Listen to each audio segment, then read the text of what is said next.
नमस्ते। आज मेरे नमस्ते। साथ जी, आज मेरे साथ श्याम मानव साहब हैं।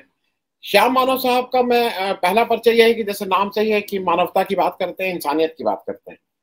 अ, अभी हाल मैंने जब इनसे संपर्क किया और मैंने इनसे आग्रह किया कि थोड़ा हम लोग कुछ हिंदू धर्म पे जिस तरह से बात हो रही है और हिंदू धर्म की आज एक नए लोग हिंदू धर्म के रक्षक के रूप में देखे जा रहे हैं देश में, जिनको मुझे अजीब सा लगता है। मोनू मनेसर मेरे हिंदू धर्म का रक्षक नहीं हो सकता है।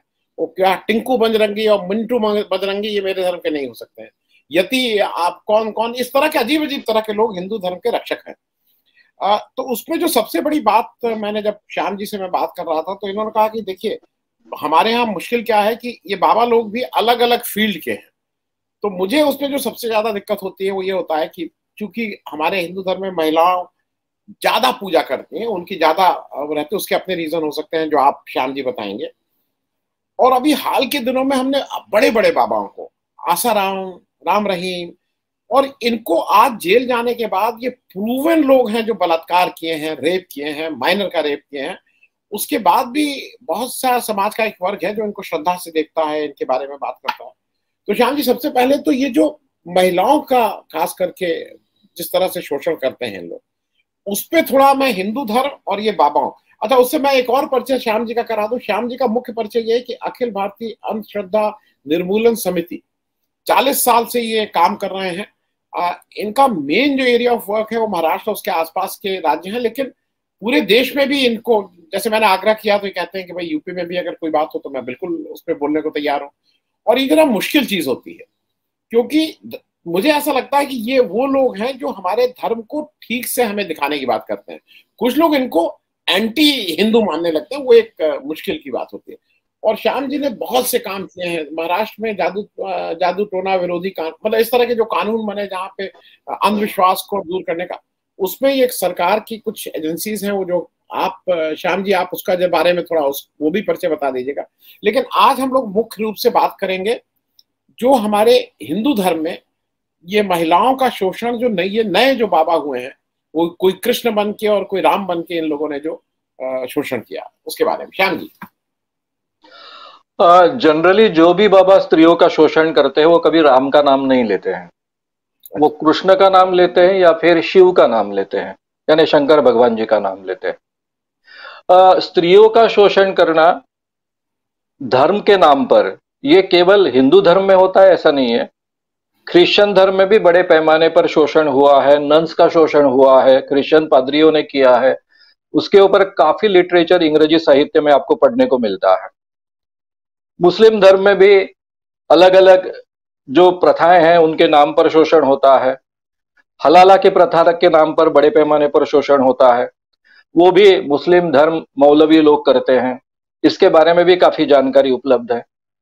लेकिन जो भारत में जिस ढंग के संस्कार होते हैं, चाहे आप हिंदू धर्म में पैदा हो, मुस्लिम धर्म में पैदा हो, क्रिश्चियन धर्म में पैदा हो, चाहे जैन और बौद्ध धर्म में पैदा हो, तो यहाँ के संस्कारों में एक बात हम तक पहुंचती है कि भगवान की जो प्रार्थना करता है, भगवान को जो प्राप्त करने की कोशिश करता है, वो खुद भगवान बन सकता है। ये कल्पना और कहीं नहीं है। और इसलिए ये बाबा अपने आप को डिक्लेयर करते हैं कि मैं भगवान का अवतार हूं या फिर मैं खुद भगवान हूं। और सर्वसामान्य जो आम आदमी है, हम जैसे आदमी हैं, उन पर बचपन से जो संस्कार होते हैं कि आदमी जब भगवान को प्राप्त करने का प्रयास करता है तो उसको बीच में सिद्धि प्राप्त हो सकती है, और जिसको सिद्धि प्राप्त होती है उसको सब कुछ प्राप्त होता है। वो भूत भविष्य वर्तमान जानता है, किसी भी प्रकार के चमत्कार करने का सामर्थ्य उसके हाथ में आता है, और लोगों की बीमारियां ठीक करने का भी सामर्थ्य उसके हाथ में आता है। तो हर व्यक्ति को अपना भूत भविष्य वर्तमान जानना होता है, बीमारियां ठीक करनी होती है, अपने समस्याएं छुड़ानी होती है, इसलिए भी वो लोग इन बाबाओं के पास में जाते हैं। लेकिन एक बार आप बाबाओं के चक्कर में आ गए तो बचपन से हम पर जो संस्कार होता है, जिसको हम श्रद्धा कहते हैं, ये श्रद्धा प्रक्रिया में हमको सिखाया जाता है, जो हालांकि धार्मिक प्रक्रिया का एक हिस्सा है, आध्यात्मिक प्रक्रिया का हिस्सा है, कि हमने गुरु पर पूरी तरह से अपने आप को समर्पित करना है। गुरु है तो अपने जीवन को दिशा है, अपने जीवन को कुछ मतलब है। जीवन का सबसे बड़ा उद्देश्य कौन सा है? तो मोक्ष प्राप्त करना है। और मोक्ष हमको डायरेक्ट मिलना बहुत कठिन होता है। अगर हमें कोई एक अवतारी पुरुष मिल जाए या फिर ऐसा कोई गुरु मिल जाए जो सिद्ध हो, यानी जिसने सिद्धि प्राप्त की है या फिर मोक्ष प्राप्त करने की यहां तक पहुंच है उनकी, ऐसे किसी गुरु के चरण में अगर हम लीन होते हैं, उनको अपना पूर्ण समर्पण देते हैं, अपना तन मन धन अर्पण करते हैं, तो फिर हमें भी मोक्ष प्राप्त होता है। हम भी आज के जो दुनिया की जो भी समस्या है उससे हम पार कर सकते हैं, उससे हम छुटकारा पा सकते हैं। इस प्रकार के संस्कार होने के कारण आम आदमी धर्म का हिस्सा इन गुरुओं को मानता है। क्रिश्चियनिटी में या फिर मुस्लिम धर्म में एक मौलवी बनने की कोई प्रक्रिया है। क्रिश्चियनिटी में अगर कोई क्रिश्चियन पादरी होता है तो उसको एक सैंक्शन लगता है चर्च का। हमारे यहाँ बाबा बनने के लिए किसी सैंक्शन की आवश्यकता नहीं, किसी शंकराचार्य की किसी पद की आवश्यकता नहीं है। कोई भी अपने आप को डिक्लेयर कर सकता है, मैं भगवान का अवतार हूं ये कह सकता है, और लोग उसको मानना शुरू कर देते हैं। अब इसमें मेरी दिक्कत ऐसी हुई कि मैं थोड़ा सा एक ब्रह्मचारी आश्रम में भी ज्यादा रहा हूं, विनोबा जी के आश्रम में। मेरे पिताजी विनोबा जी के सेक्रेटरी रहे हैं, तो बचपन से उस आश्रम से जुड़ा हूं। दूसरी तरफ देहात में पला बड़ा हूं, तो दोनों तरफ की संस्कृतियां मैंने बहुत नजदीक से देखी है। एक ब्रह्मचारी संस्कृति होती है, सेक्स को बुरा मानने वाली संस्कृति होती है, वो होती है, और एक आम जिंदगी जो होती है वो भी होती है। जब मैंने 1982 में ये काम की शुरुआत की बुआबाजी के खिलाफ और सभी अंधविश्वास के खिलाफ, मैं पहले से एक जिसको हम कहेंगे कि बड़े पैमाने पर खोज करने वाला एक पत्रकार कर अपने आप को एस्टेब्लिश कर चुका था। इन्वेस्टिगेटिव जर्नलिज्म के जो टेक्निक्स होते हैं वो मैं आत्मसात कर चुका था, और इस कारण शुरुआत से ही बड़े पैमाने पर इन बाबाओं को मैं एक्सपोज करने लग गया। तो मैं इतना हक्का बक्का रहता था कि एक मामूली दिखने वाला बाबा, उसके कई सैकड़ों स्त्रियों के साथ में संबंध कैसे निर्माण हो सकते हैं। और जिस समाज में अगर कोई दूसरी औरत की तरफ आंख उठाकर भी देखे तो झगड़े होते हैं, मारपीट होते हैं, उसी समाज में इतने बड़े पैमाने पर स्त्रियों का शोषण करने का सामर्थ्य इनके पास में आता कहां से है, और लोग चुप क्यों रहते हैं, सभी बातें आंख मूंद कर क्यों स्वीकारते हैं। तो ये समझ मेरे शुरुआत के 4-5 सालों में मैंने काफी बाबाओं को एक्सपोज किया, इस ढंग के बड़े बड़े बाबाओं को एक्सपोज किया, और मेरा ही मन इतना विचित्र तरीके से विचलित हुआ कि ये फेनोमेना क्या है भाई, इसको समझने की आवश्यकता है। इसलिए मुझे सेक्स इस विषय का बहुत गहराई से अध्ययन करना पड़ा, और उसके बाद में 1988 में 82 में मैंने काम शुरू किया था। 88 में बुआबाजी बड़ी स्त्रियांसा नाम की एक किताब ही इस विषय पर खास कर मैंने लिखी। महाराष्ट्र में इसके खिलाफ काम करने वाले जिनका नाम सबसे आगे आता है वो आचार्य अत्रे है। आचार्य अत्रे बहुत ही फेमस वक्ता थे, संपादक थे, पत्रकार थे, और उनकी सबसे बड़ी पहचान है वो बहुत बड़े नाटककार थे, यानी उन्होंने कई ड्रामाज लिखे, ड्रामेटिस्ट थे। उनके एक ड्रामा का नाम ही है वृक्ष तेथे छाया बुआ तेथे बाया, यानी जहां पर पेड़ होता है पेड़ के साथ में छाया होती है, वैसे ही बुआ के साथ में यानी इन बाबाओं के साथ में स्त्रियां होती है, यानी वो स्त्रियों का शोषण करने का हक प्राप्त करते हैं। उन्होंने एक बड़े पैमाने पर एक बाबाओं को एक्सपोज किया था, और उसके आधार पर उन्होंने एक नाटक भी लिखा है। केड़गांवकर महाराज नाम के एक महाराज थे, बड़े पैमाने पर स्त्रियों का शोषण करते थे, स्त्रियों को उनके द्वारा अपनी मालिश करवा लेते थे। उसका काफी एक बहुत यानी रोंगटे खड़े कर देने वाला एक वर्णन उन्होंने अपने लेखों में किया है। तो तब से मेरे दिमाग में ये बात तो घुस गई थी कि बाबा भी इस ढंग के होते हैं, और बचपन से मेरे अनुभव में भी ऐसे बाबा रहे, क्योंकि कई बाबाओं का मेरा वास्ता रहा है। मेरे घर में कई बाबा आते जाते रहे हैं। मेरे पिताजी पॉलिटिकली इन्फ्लुएंशियल होने के कारण बाबा लोग उनको पहले भक्त बनाने का प्रयास करते थे, और वे भक्त बन जाते थे, और भक्त बनने के बाद में आसपास में वो बाबा बहुत बड़ा बनता था। तो ये महाराज के ये इस ढंग के अपने आप को स्वामी कहते हैं, महाराज कहते हैं, बाबा कहते हैं, ये लोग किस ढंग से स्त्रियों को ठगते हैं ये मैंने बहुत नजदीक से देखा था, लेकिन उसका मतलब तब मैं समझता नहीं था। बचपन में ये बातें मेरे ध्यान में नहीं आती थी, लेकिन जब मैंने इस काम के क्षेत्र यानी ये काम की शुरुआत की, इस क्षेत्र में मैं काम करने लग गया, तब ये सभी बारीकियां बहुत अच्छे ढंग से मैं पकड़ पाया, क्योंकि मेरे बचपन के वो सभी अनुभव रहे हैं। अभी इसमें एक हाथ दूसरे बाबा का मैं उदाहरण लूंगा। मेरी जिंदगी में सबसे बड़ा शातिर बाबा मुझे मिला, उसका नाम है सुंदरदास महाराज। ये राम स्नेही पंथ का बाबा था। हालांकि ये व्यक्ति मिलिट्री में एक बड़ा अफसर था। जल्दी रिटायरमेंट लेकर उन्होंने खुद ये बाबागिरी शुरू की। कलकत्ता में इनका राम स्नेही पंथ का सबसे बड़ा क्षेत्र है, वहां के ये प्रमुख बन बैठे। ये लोगों को समझाते थे कि मोक्ष प्राप्त करना हमारे जीवन का एकमात्र उद्देश्य है, इसीलिए भगवान ने हमको पैदा किया है। और पुरुषों को मोक्ष प्राप्त होता है वो 9 मार्गों से होता है, लेकिन स्त्रियों को एक 10वां मार्ग उपलब्ध है, और ये 10वें मार्ग से आसानी से उनको मोक्ष प्राप्त होता है। बस ये बात जाहिर प्रवचन में कहते थे। फिर उनके जो स्त्रियों के साथ में सत्संग होते थे उसमें कहते थे कि स्त्रियों के साथ में जब सत्संग रहेंगे और वहां पुरुष नहीं रहेंगे, उनको पुरुष को वहां हाजिर रहने के यानी उनको परमिशन नहीं होती थी, और वहां पर वे कहते थे ये 10वां मार्ग जो है वो गुरु के साथ में संबंध रखना, जाहिर तरीके से कहते थे। और फिर स्त्रियां उनके साथ में ये 10वां मार्ग प्राप्त करने के लिए संबंध रखती थी। उस वक्त वो कहते थे कि केवल आपको मोक्ष प्राप्त नहीं होगा, जो स्त्री गुरु के साथ में यानी मेरे साथ में संबंध रखेगी उसके पिताजी को मोक्ष प्राप्त होगा, उसके पति को मोक्ष प्राप्त होगा, उसके भाई को मोक्ष प्राप्त होगा, बहन को, मां को वगैरह या लड़की को मोक्ष नहीं प्राप्त होगा। यानी हर स्त्री को अगर मोक्ष प्राप्त करना है और अपने सभी रिश्तेदारों को, पुरुष रिश्तेदारों को मोक्ष प्राप्त करना है तो बाबा के साथ में संबंध रखना है। ये राम स्नेही पंथ बड़े ऊंचे व्यापारी कम्युनिटी है, बहुत पढ़े लिखे लड़के लड़कियां इसमें होती है। जब ये केस हमारे विदर्भ में आए, करीबन 100 इंजीनियरिंग मेडिकल के स्टूडेंट इकट्ठा आए जो राम स्नेही पंथ से जुड़े हुए थे। उन्होंने इनका विरोध करने का प्रयास किया। इनके साथ में हमेशा बंदूकधारी लोग रहते थे, उनको भगा दिया। अकोला में ऐसा हुआ, अमरावती में ऐसा हुआ, फिर नागपुर में ये लोग मुझसे मिलने आए और हमने उनको नागपुर में बड़े पैमाने पर एक्सपोज किया, और ये आदमी नागपुर से भाग गया। उसके बाद में महाराष्ट्र में फिर से कभी इसने दर्शन नहीं दिया।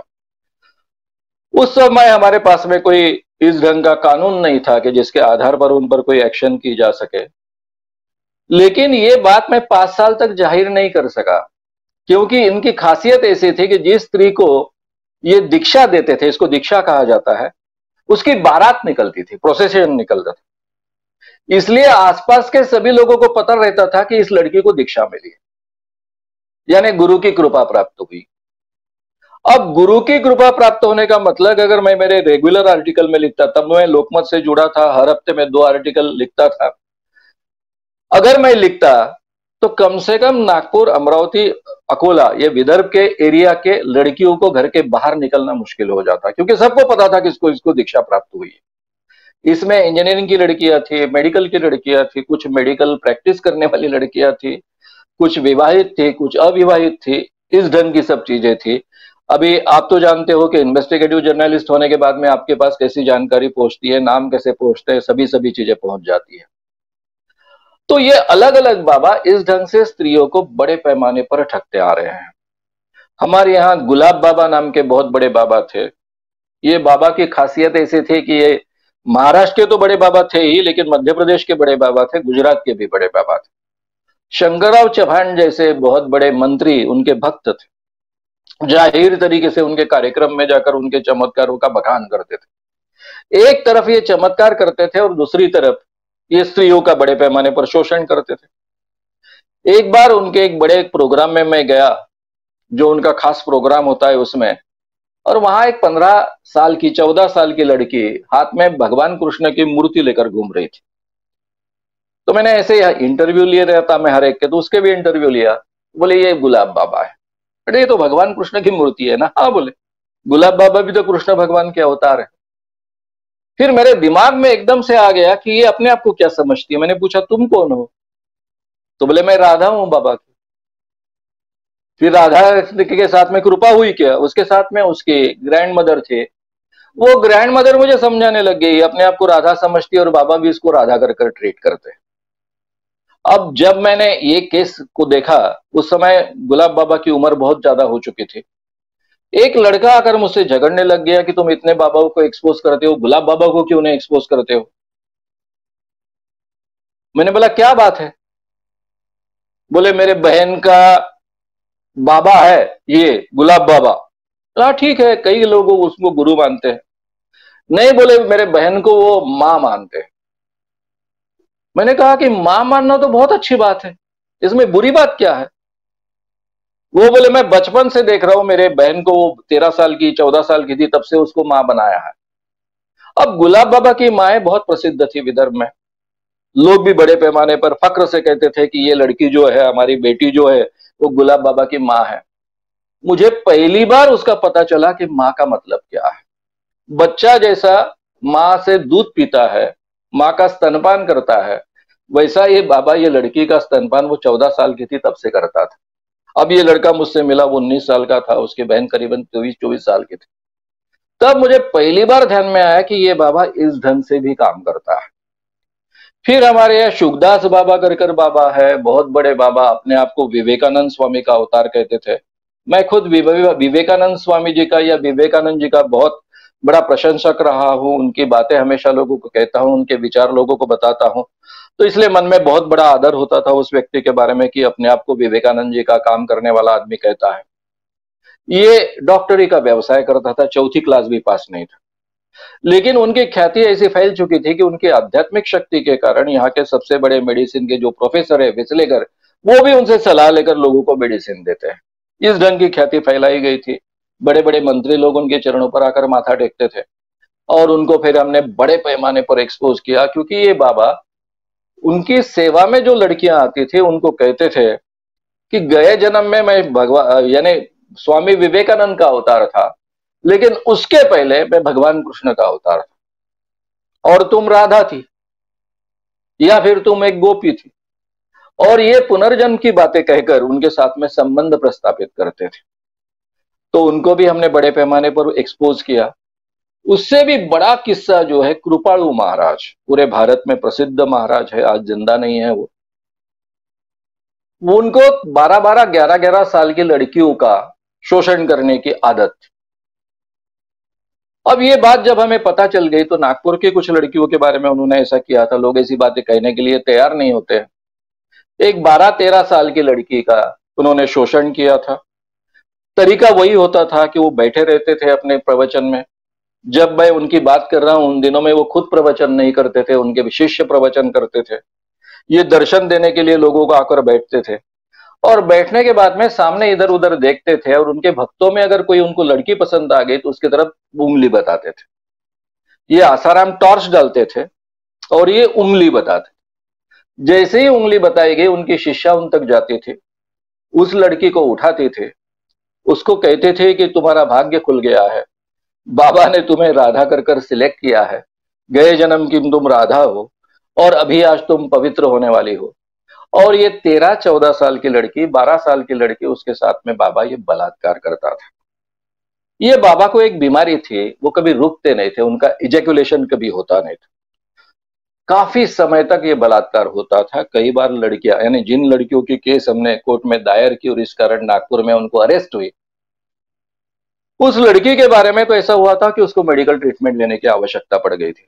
12-13 साल की लड़की, उसके साथ में अगर हद से ज्यादा बलात्कार हो, एक ही व्यक्ति करे तो भी जो परिणाम हो सकता था वो परिणाम हुआ था। और इसीलिए नागपुर में वो केस दायर हुई बड़े मुश्किल से। इतना बड़ा बाबा है, उसके बड़े बड़े भक्त हैं। केस दायर होने के बाद में उसको नागपुर में अरेस्ट हुई, कुछ दिन जेल में रहना पड़ा। लेकिन बाद में जो होता है न्यायालयीन स्तर पर वो हुआ। हालांकि इसमें कोई तब पोस्को वगैरह का कानून नहीं था, लेकिन इस ढंग के केस में भी, क्योंकि 11-12 साल की लड़की के साथ में अगर कुछ होता है तो वो बलात्कार माना जाता है। इसके बावजूद उनको बाद में जमानत मिल गई और बाद में वो मर गए, तो वो केस वैसी के दफा हो गई। तो कहने का मतलब ऐसा है कि ऐसे कई बाबा हैं जो भगवान का नाम लेकर, भगवान कृष्ण का नाम लेकर बड़े पैमाने पर स्त्रियों का शोषण करते हैं। आसाराम की केस जब मैंने काम शुरू किया, मेरा पहला ही दौरा गुजरात में हुआ था। गुजरात में करीबन 48 कार्यक्रम हमने किए थे। और वो कार्यक्रम होने के बाद में जैसे मैं बंबई वापस आया, तो उन दिनों में मैं नागपुर रहता था, लेकिन बंबई वापस आया, बंबई में हर महीने में 5 दिन रहता था। तो मुझे दिल्ली के एक डॉक्टर मिलने को आए थे, बहुत बड़े डॉक्टर थे। ये बात है 83 की। मैंने अभी अभी काम शुरू किया था, और वो कहने लगे कि तुम ही कुछ कर सकते हो। और ये डॉक्टर महोदय परिचय देते समय कह रहे थे कि मैं राष्ट्रपति जी का डॉक्टर रह चुका हूं। यानी कितने बड़ी हैसियत रखने वाले दिल्ली के डॉक्टर हो गए, आप कल्पना कर सकते हो। और वो मुझे कंप्लेंट कर रहे थे कि उनकी बेटी आश्रम में बाबा को, यानी आसाराम बाबा को मिलने के लिए गई। उसका फोन आया करीबन रात को 8 बजे। लड़की एमडी फाइनल में थी, लड़की भी डॉक्टर बन रही थी, एमडी फाइनल कर रही थी, एमबीबीएस ऑलरेडी हो चुकी थी। और लड़की रात को 8 बजे पिताजी को फोन करती है कि मुझे बाबा ने बुलाया है सत्संग के लिए, मेरे भाग खुल गए हैं, इसलिए मैं बाबा के दर्शन के लिए जा रही हूं, सत्संग प्राप्त करने के लिए जा रही हूं। और तब से ये लड़की पूरी तरह से गायब, उसका कहीं अता पता नहीं चला। तो बाप रो रो कर मुझसे कह रहा था, मैं उनसे कह रहा था आपकी इतनी बड़ी पहचान है, राष्ट्रपति के आप खुद डॉक्टर रह चुके हो। वो बोले मैं सब जगह गुहार लगा चुका हूं, लेकिन कहीं भी मुझे इसमें कुछ होने की गुंजाइश नहीं दिख रही है, आप कुछ कर सको तो कर पाओगे। अब तब आसाराम बापू इतने बड़े बाबा थे और सभी के सभी लोग उनके चरणों पर माथा टेकते थे, और गुजरात के मुख्यमंत्री से लेकर, तब के भी मुख्यमंत्री से लेकर सब उनके चरणों पर माथा टेकते थे। तो मैंने इतना ही कहा कि महाराष्ट्र का कुछ होता तो मैं कुछ कर पाता, लेकिन गुजरात में कुछ कर पाने की गुंजाइश नहीं दिख रही है, क्योंकि गुजरात के जो मेरे संबंध थे उन लोगों से मैंने बातचीत की, वो बोले कुछ भी नहीं कर पाएंगे सर, कोई भी कंप्लेंट भी दाखिल नहीं करेगा। अब उन्होंने खुद अहमदाबाद जाकर कंप्लेंट दाखिल करने का प्रयास किया, लेकिन उनकी कंप्लेंट भी, एफआईआर भी दाखिल नहीं हुआ आखिरी तक। दूसरा एक किस्सा हमारे एक पुलिस अधिकारी का है, आसाराम बापू के अरेस्ट होने के पहले की मैं बात कर रहा हूं। आसाराम बापू के उन्होंने मुंबई में, एक्चुअली मुंबई में प्रेस कॉन्फ्रेंस लेकर उन्होंने डिक्लेयर किया, इसलिए ये काफी दिनों तक यूट्यूब पर उपलब्ध भी था। उनके बीबी की बहन यानी साली, उसके साथ में एक किस्सा हुआ था। वो आसाराम की भक्त थी, खास कर आसाराम के आश्रम में इसका संबंध नारायण साई से आता है। नारायण साई को भी बाद में अरेस्ट हो गई। नारायण साई उस आश्रम में उस दिनों में उपलब्ध थे और एक एक लड़की को बुलाते थे। ये 2 लड़कियां आश्रम में रह रही थी, ये डीसीपी के आईपीएस ऑफिसर के साली और उनकी एक सहेली।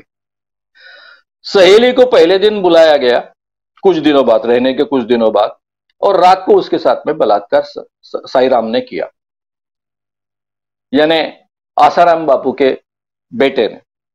ये बलात्कार होने के बाद में वो लड़की आकर सब कहने लग गई। इसके ध्यान में आएगा अब इसका नंबर लगेगा, क्योंकि उससे बहुत ज्यादा सुंदर थी। अभी क्या करना, उन्होंने बाहर जाने की कोशिश की तो उनको बाहर, आश्रम के बाहर जाने की परमिशन नहीं थी। आप 1 महीना रहने के लिए आए हो, बाबा के परमिशन के बिना बाहर नहीं जा सकते। उसके ध्यान में आ गया कि अगर हम कोई भी चालाकी करें तो भी यहां से छूटने की आवश्यक, यानी छूटने की गुंजाइश नहीं है। तो इसलिए उन्होंने नाटक करने का प्रयास किया उस सेकंड ने, क्योंकि पहली तो लड़की जो होना था उसके साथ हो चुका था, दूसरी अपने आप को बचाना चाहती थी। तो उसने क्या नाटक किया कि जैसे ही बाबा ने उसको दूसरे दिन बुलाया रात को, वैसे उसने ऐसे नाटक किया कि जैसे वो राह देख रही थी। और नारायण साई को शराब पीने की बहुत आदत है, बहुत उसको शराब पिला दी, इतनी ज्यादा शराब पिला दी कि वो कुछ नहीं कर पाए। और दोनों ने प्लानिंग किया था उस ढंग से, वहां से बड़े मुश्किल से भाग कर आ गई। वो सीधी दोनों मुंबई आई। मुंबई आने के बाद में उसको बहुत बड़ा विश्वास था कि मेरे खुद जीजाजी इतने बड़े पुलिस अफसर है तो वो कुछ करेंगे। जीजाजी ने गुजरात में उनके जो फ्रेंड्स थे, अभी आईपीएस ऑफिसर है तो पूरे भारत के आईपीएस अधिकारी उनके मित्र होते हैं, बैचमेट्स होते हैं, कुछ सीनियर होते हैं, कुछ जूनियर होते हैं, लेकिन कुछ भी नहीं कर पाए। तब उन्होंने प्रेस कॉन्फ्रेंस कर ये बात बताई थी, और ये भी बताया था कि मैं कुछ नहीं कर पा रहा हूं, लेकिन अपनी बेटियों को बचाइए। उसके बाद में आसाराम बापू को भी अटक हुई, क्योंकि एक पुलिस अधिकारी ने हिम्मत दिखाई। और उसके बाद में हमारे महाराष्ट्र की एक डीसीपी ऑफिसर थे, उसने नारायण साई को, गुजरात कैडर के थे, तो उसने नारायण साई को अटक किए और दोनों फिर बाद में जेल में गए। तो ये सालों से ये चल रहा है। अब ये सवाल आता है कि ऐसा क्यों होता है, इसके पीछे के कारण क्या है, वो कारण हमको समझ लेने चाहिए। आपका कोई सवाल? मेरा एक दो छोटे छोटे मेरी एक सिर्फ चीजें हैं जो मैं बीच में समझने की दृष्टि से, कि जैसे ये क्या आर्थिक, सामाजिक, भावनात्मक? क्योंकि कई बार ये आजकल देखा गया ज्वाइंट फैमिली टूट रही है, आपका कोई कॉन्फिडेंट नहीं है, आप अपना दुख, अब लोगों के दोस्त भी नहीं है, मतलब मैंने बहुत देखा है कि लोगों के दोस्त ही नहीं है। हम लोग के समय दोस्त इतने होते थे, अब दोस्त नहीं है, मतलब अपने दुख की बात भी कहीं नहीं। तो कारण मूल मूल रूप से क्या है? आर्थिक है, सामाजिक है, भावनात्मक है, मतलब इसका मूल में क्या है दिक्कत? बेसिक कारण जो है, हम जो समझते हैं इसमें कोई आर्थिक कारण नहीं है, क्योंकि इसमें शोषण होने वाली स्त्रियों का प्रमाण बहुत अमीर से लेकर गरीब तक है। भावनात्मक कहेंगे तो वो भी नहीं है। पहला तो कारण है कि ये जो हमको धर्म के नाम पर एक प्रीचिंग किया जाता है कि हमें मोक्ष प्राप्त करना है और गुरु के माध्यम से हम मोक्ष प्राप्त कर सकते हैं, और इसके लिए हमें तन मन धन अर्पण करना है। तन मन धन का मतलब भी समझाया जाता है। तन का मतलब स्त्रियों को अपना शरीर अर्पण करना, यह समझाया जाता है। और ये जो प्रक्रिया है कि गुरु के साथ में इतना प्रेम करो, उसमें वो महसूस भी करती है उस प्रेम को।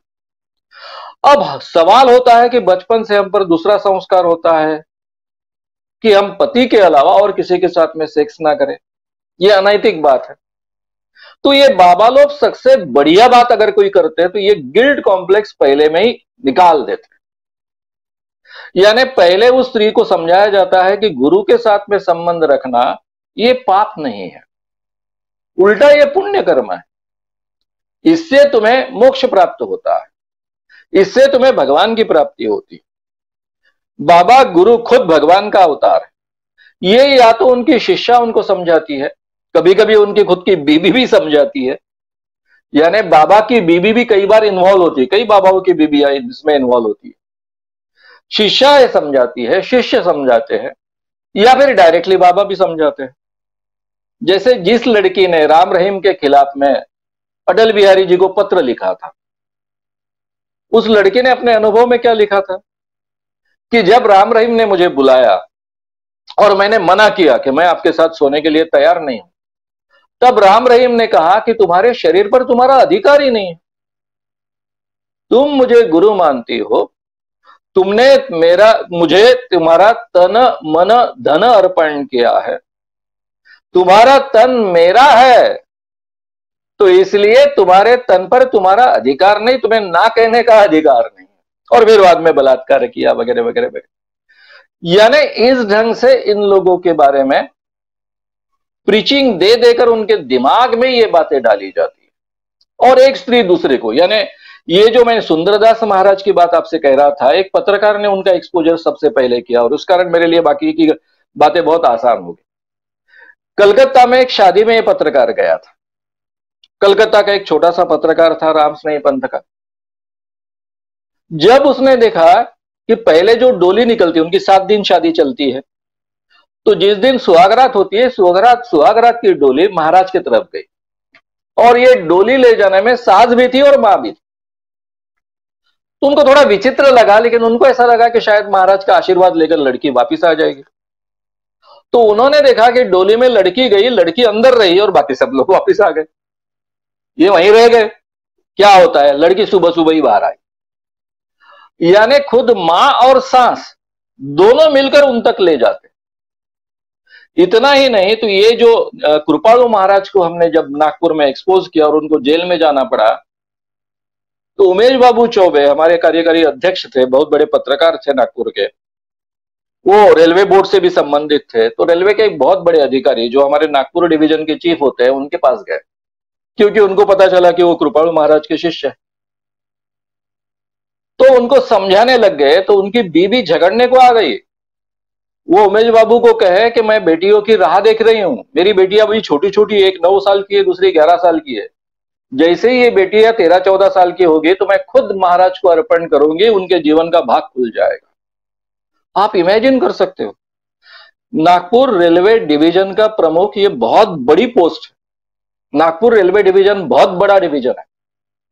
उनकी बीबी कॉन्वेंट में सीखी हुई पोस्ट ग्रेजुएट थी। वो स्त्री कह रही है कि मैं अपनी बेटियों को अर्पण करूंगा। यानी कहने का मतलब हमारा मानस इस ढंग से बनाया जाता है कि महाराज को अर्पण करना अपने आप को, ये अपना जीवन सार्थक होता है, मोक्ष प्राप्त करना है, एक आध्यात्मिक उत्तम तरीके से कहीं तो भी पहुंचना है, इस ढंग का संस्कार हम पर किया जाता है और उसके ये परिणाम होते हैं। ये पहली बात है। दूसरा एक हिस्सा है इसमें का, जिसलिए मुझे अभ्यास करना पड़ा बहुत बड़े पैमाने पर, मैंने कहा आपको, और उसके आधार पर मैंने फिर बाद में किताब लिखी। यही किस्सा ये कृपाणु महाराज का, ये उमेश बाबू चौबे जी, उनका नया खून नाम का एक दैनिक चलता था, उनका वो ऑफिस था। उस ऑफिस में कोल्हापुर की एक बहुत बड़ी प्रसिद्ध सामाजिक कार्यकर्ता और वकील, वकील कर भी काफी वो प्रसिद्ध थी, वकील यानी एडवोकेट, वो आई और उमेश बाबू से झगड़ने लग गई कि तुमने हमारे महाराज को अंदर डाल दिया। ये बोले आदमी क्या करता है आपको पता है क्या? और फिर बाबूजी उनको समझाने लग गए।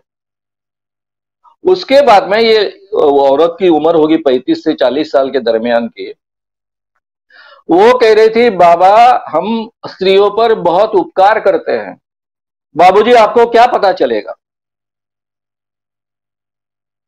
आप बहुत बड़े सामाजिक कार्यकर्ता हो, आपके बारे में आदर है, इसलिए मैं बहुत सभ्यता से आपसे बात कर रही हूं। ऐसा वो स्त्री कह रही है, मैं बहुत सभ्यता से आपसे बात कर रही हूं, लेकिन आपको समझाती हूं, मैं बताती हूं, मेरी शादी होकर 10 साल हो गए, महाराज की और मेरी एक ही बार मुलाकात हो गई, लेकिन उन्होंने मुझे जो तृप्त किया एक ही बार में, वो 10 साल में मेरे पति मुझे कभी तृप्त नहीं कर पाए।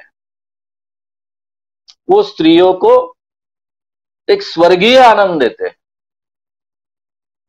अब ये बात सुनकर क्या लगा होगा आप इमेजिन कीजिए। ये मैंने काफी सुना था, क्योंकि जो बाबा सुंदरदास बाबा दिखने को बहुत सुंदर था, लेकिन बाकी बाबा तो दिखने को भी ठीक नहीं है, ना उनका देह आकर्षक है, ना उनमें बात करने का ढंग है, बहुत अच्छे प्रवचन करते हैं ऐसा भी नहीं है, इसके बावजूद इतने बड़े पैमाने पर स्त्रियां क्यों आकर्षित होती है और उनके चंगुल में फंसती है। इसका जब मैं अध्ययन करने लग गया तब मुझे पता चला कि ये बाबा धीरे धीरे उस क्षेत्र में एक्सपर्ट बनते हैं, इतने एक्सपर्ट बनते हैं, और इस क्षेत्र में हमारे समाज में बहुत बड़ा अज्ञान है। पति को इस बात का पता नहीं होता है कि स्त्रियों को भी तृप्ति की आवश्यकता होती है, यानी वो अपने आप को तृप्त हो गया, यानी मैं बहुत अच्छा पुरुष हूं ऐसा मानता है, लेकिन पुरुषों की तृप्ति और स्त्रियों की तृप्ति ये अलग अलग बात है, ये उनके ध्यान में नहीं आता। और फिर कई बार स्त्री अतृप्त रहने के बाद में, क्योंकि उन दोनों में आपस में जो भी सेक्सुअल संबंध होते हैं उसमें उसकी तृप्ति ना हो, अगर ऐसा बार बार होता है तो फिर ऐसी जगह पर वो जब जाती है तो ये बाबा तो उस क्षेत्र में एक्सपर्ट होते हैं, तो उनको एक अलग अनुभूति प्राप्त होती है, और पहले ही साइकोलॉजिकल एक कंडीशनिंग होता है, इस कारण भी वो अनुभूति बहुत ऊंचे दर्जे की लगती है। और इन सब कारणों से एक बार ये स्त्री इस चंगुल में फंस गई कि वो फिर उसका हिस्सा बनती है, दूसरे स्त्रियों को उसमें लाने की कोशिश करती है, और ये दायरा इस ढंग से बढ़ते जाता है। मैं श्याम जी, क्योंकि समय का, मैं आग्रह मेरा आपसे यही रहेगा कि इसको अगर आप, मैं अगली बार फिर एक चर्चा में आए, क्योंकि ये एक ऐसा विषय है जो इंसान होने के नाते, और मैं तो हिंदू धर्म क्या होने के नाते, मैं अपने धर्म की बात कर रहा हूँ, सारे धर्मों में ये समस्याएं हैं, इस पे चर्चा करना जरूरी है, क्योंकि कभी कभी हम लोग लगता है कि इस पे चर्चा भी नहीं करते। भाई हम लोग उस समाज से आते हैं जहाँ पे जो सैनिटरी नैपकिन है उसको भी आज तक मैंने मेरी पत्नी भी मुझसे नहीं कही कभी कि सैनिटरी नैपकिन लेते आना। हम लोगों की कंडीशनिंग वैसे होती है, जैसा आपने कंडीशनिंग की बात कही, ये भाई ये बातें पति से भी नहीं कह सकते, पिता और बेटा और उनको तो छोड़ ही दीजिए। तो मुझे लगता है मैं लगातार इस बात को करता रहता हूँ, आप जैसे लोग अगर मिले और इस बात की समाज में चर्चा हो तो बहुत कुछ हम लोग लोगों को बता सकते हैं कि ये खतरा है। क्योंकि कभी कभी क्या है ना, वो शिकार जो शिकारी है वो तो बहुत ही शातिर है, शिकार को पता भी नहीं रहता है कि उसका शिकार होने वाला है। तो शायद आपसे आग्रह यही है कि आप थोड़ा समय आगे देते रहेंगे तो हम लोग इस पे चर्चा जरूर करना आवश्यक है। तो बहुत बहुत धन्यवाद श्याम जी ज्वाइन करने के लिए। Thank you so much. बहुत बहुत